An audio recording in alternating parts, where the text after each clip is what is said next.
नमस्कार प्रिय भक्तों, आप सभी का दिन शुभ और मंगलमय हो। आज आप सुनिए शुक्रवार के दिन संतोषी माता की व्रत कथा।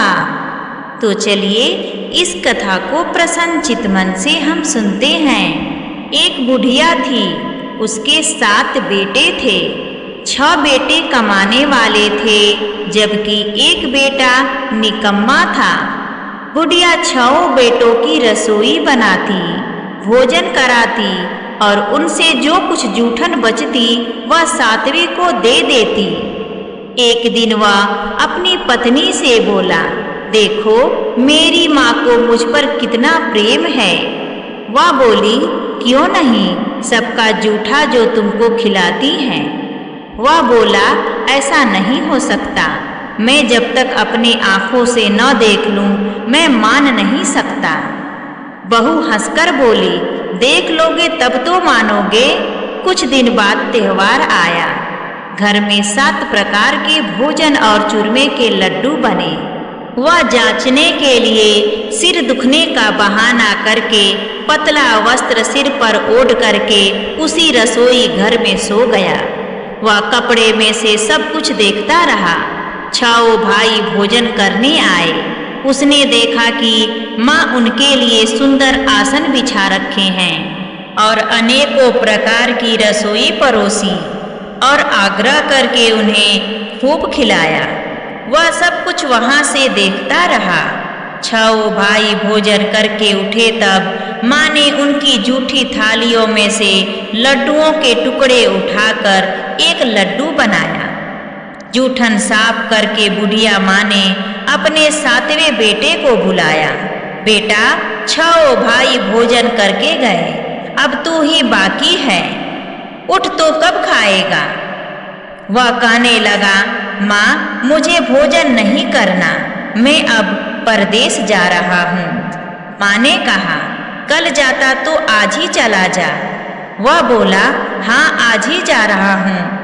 यह कहकर वह घर से निकल गया। चलते समय पत्नी की याद आ गई।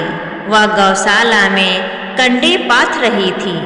वहां जाकर बोला, हम जावे परदेश, आवेंगे कुछ काल, तुम रहियो संतोष से, धर्म अपनो पाल। तब उसकी पत्नी बोलती है, जाओ पिया आनंद से, हमारो सोच हटाए, राम भरोसे हम रहें, ईश्वर तुम्हें सहाय। 2 निशानी आपन देख धरू मैं धीर, सुधी मति हमारी बिसारियो, रखियो मन गंभीर। वह बोला, मेरे पास तो कुछ नहीं है, यह अंगूठी है, सो ले लो और अपने कुछ निशानी मुझे दे दो। वह बोली, मेरे पास क्या है, यह गोबर भरा हाथ है। यह कहकर उसकी पीठ पर गोबर के हाथ की थाप मार दी। वह चल दिया। चलते चलते दूर देश पहुंचा। वहां एक साहूकार की दुकान थी। वहां जाकर कहने लगा, भाई मुझे नौकरी पर रख लो। साहूकार को जरूरत थी। बोला, रह जा। लड़के ने पूछा, तनख्वाह क्या दोगे। साहूकार ने कहा, काम देखकर दाम मिलेंगे। साहूकार की नौकरी मिल गई। वह सुबह हर रोज 7 बजे से 10 बजे तक नौकरी पर जाने लगा।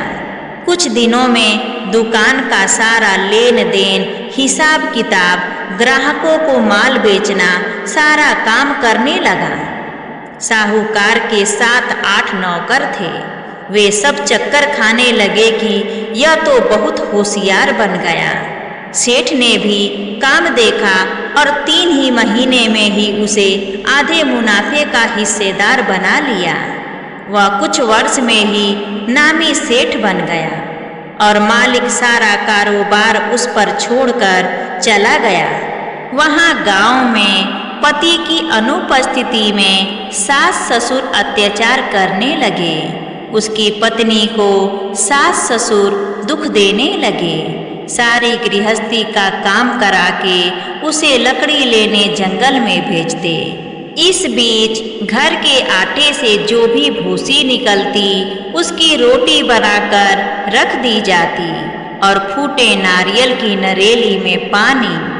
एक दिन वह जंगल में लकड़ी लेने जा रही थी। रास्ते में बहुत सी स्त्रियां संतोषी माता का व्रत करती दिखाई दी। वह वहां खड़ी होकर कथा सुनने लगी और पूछने लगी कि बहनों, तुम किस देवता का व्रत करती हो और इसके करने से क्या फल मिलता है? यदि तुम इस व्रत का विधान मुझे समझा कर कहोगे तो मैं तुम्हारा बड़ा एहसान मानूंगी। तब उसमें से एक स्त्री बोली, सुनो, यह संतोषी माता का व्रत है। इसके करने से निर्धनता, दरिद्रता का नाश होता है और जो कुछ मन में कामना हो सब संतोषी माता की कृपा से पूरी होती है। तब उसने उस स्त्री से पूजा की पूरी विधि पूछी। वह भक्तिनी स्त्री बोली, 1.25 आने का गुड़ चना लेना, इच्छा हो तो 5.25 आने का लेना या 1.25 रुपए का भी सहूलियत के अनुसार लाना। बिना परेशानी और श्रद्धा व प्रेम से जितना भी बन पड़े सवाया लेना। प्रत्येक शुक्रवार को निराहार रह करके कथा सुनना। इसके बीच क्रम टूटने न पाए। लगातार नियम का पालन करना। सुनने वाला कोई ना मिले तो घी का दीपक जला करके उसके आगे या जल के पात्र को सामने रख करके कथा कहना। जब कार्य सिद्ध न हो नियम का पालन करना और कार्य सिद्ध हो जाने पर व्रत का उद्यापन करना। 3 मास में माता फल पूरा करती हैं। यदि किसी के ग्रह खोटे भी हों तो भी माता वर्ष भर में कार्य सिद्ध करती हैं। फल सिद्ध होने पर उद्यापन करना चाहिए और इस बात का ध्यान देना कि कभी भी उद्यापन बीच में नहीं करना। उद्यापन में 2.5 सेर आटे का खाजा तथा इसी परिणाम से खीर तथा चने का साग करना। 8 लड़कों को भोजन कराना। जहाँ तक मिले देवर, जेठ, भाई, बंधु। अगर कोई भी न मिले तो रिश्तेदारों और पास पड़ोसियों को बुलाना, उन्हें भोजन कराना। यथाशक्ति दक्षिणा दे माता का नियम पूरा करना। उस दिन घर में खटाई नहीं खाना। यह सुन बुढ़िया के लड़के की बहू चल दी। रास्ते में लकड़ी के बोझ को बेच दिया और उन पैसों से गुड़ चना ले माता के व्रत की तैयारी करना शुरू कर दी। रास्ते में आगे बढ़ी तो सामने एक मंदिर दिखा। देखकर पूछने लगी, यह मंदिर किसका है? सब कहने लगे, संतोषी माता का मंदिर है। यह सुनकर माता के मंदिर में जाकर चरणों में लौटने लगी। विनती करने लगी कि माँ, मैं निपट अज्ञानी हूँ, व्रत के कुछ भी नियम नहीं जानती, मैं दुखी हूँ। हे माता जगत जननी, मेरा दुख दूर करें, मैं आपके शरण में हूँ। तब माता को उस औरत पर दया आई। एक शुक्रवार बीता कि दूसरे ही शुक्रवार को उसके पति का पत्र आया और तीसरे शुक्रवार को उसका भेजा हुआ पैसा आ पहुंचा। यह देखकर उसके जेठ जेठानी उससे मुंह सिकोड़ने लगे। लड़के ताने देने लगे। काकी के पास पत्र आने लगे, रुपया आने लगा। अब तो काकी की खातिरदारी बढ़ेगी। बेचारी सरलता से कहती, भैया कागज आवे रुपया आवे, हम सबके लिए अच्छा तो है।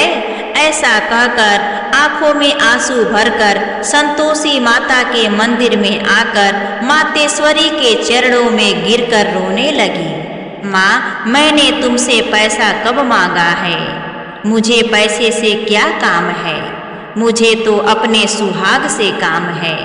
मैं तो अपने स्वामी के दर्शन मांगती हूँ। तब माता ने प्रसन्न होकर कहा, जा बेटी, तेरा स्वामी आएगा। यह सुनकर खुशी से बावली होकर घर में जाकर काम करने लगी। अब संतोषी माता विचार करने लगी कि इस भोली पुत्री को मैंने कह तो दिया है कि तेरा पति आएगा। लेकिन कैसे?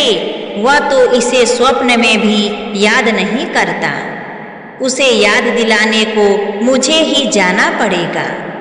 इस तरह माताजी उस बुढ़िया के बेटे के पास जा स्वप्न में प्रकट होकर कहने लगी, साहूकार के बेटे सो रहा है या जागता है?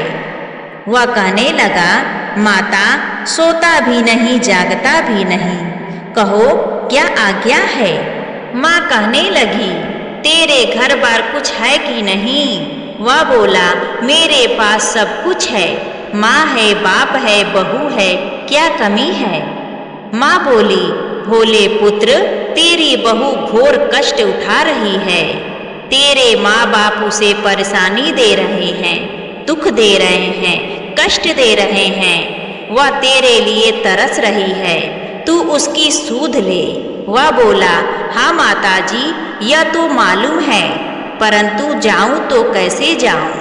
परदेश की बात है, लेन देन का कोई हिसाब नहीं, कोई जाने का रास्ता नहीं आता, कैसे चला जाऊं?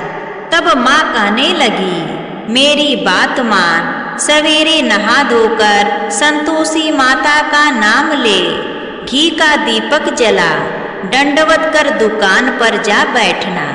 देखते देखते सारा लेन देन चुक जाएगा, जमा का माल बिक जाएगा, साझ होते होते धन का भारी ढेर लग जाएगा। अब बूढ़ी की बात मानकर वह नहा धोकर संतोषी माता को दंडवत घी का दीपक जलाया और दुकान पर जा बैठा। थोड़ी ही देर में देने वाले रुपया लाने लगे, लेने वाले हिसाब लेने लगे। कोठे में भरे सामान के खरीदार नकद दाम दे सौदा करने लगे।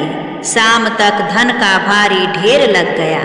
मन में माता का नाम ले, चमत्कार देखकर प्रसन्न हो घर ले जाने के वास्ते गहना कपड़ा सामान खरीदने लगा। यहाँ काम से निपट तुरंत घर को रवाना हुआ। उधर उसकी पत्नी जंगल में लकड़ी लेने जाती है। लौटते वक्त माताजी के मंदिर में विश्राम करती। वह तो उसके प्रतिदिन रुकने का जो स्थान ठहरा है। धूल उड़ती देख वह माता से पूछती है, हे माता, यह धूल कैसे उड़ रही है?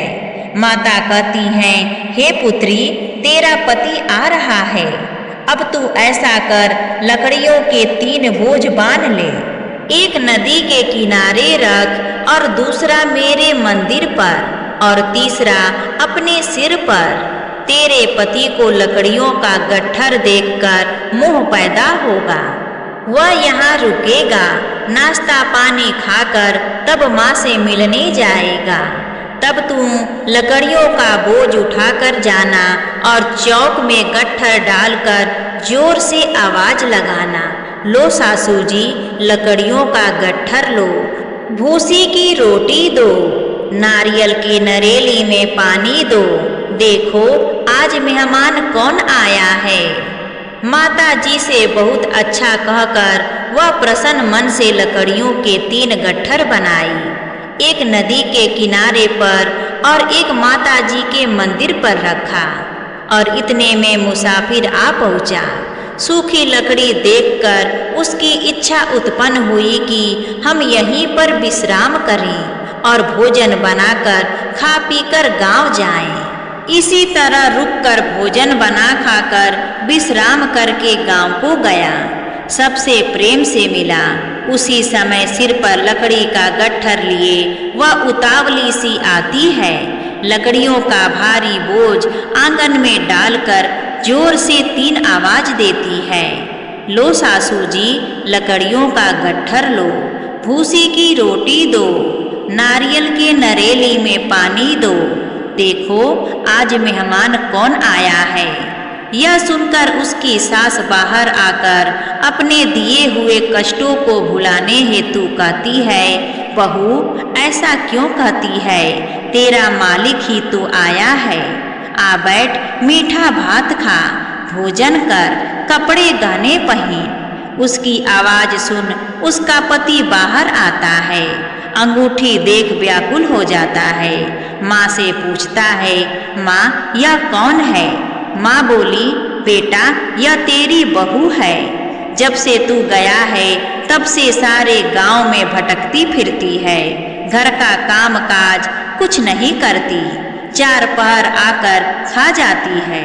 वह बोला, ठीक है माँ, मैंने इसे भी देखा और तुम्हें भी देखा, अब दूसरे घर की ताला दो, उसमें ही रहूंगा मैं। माँ बोली, ठीक है, जैसी तेरी मर्जी।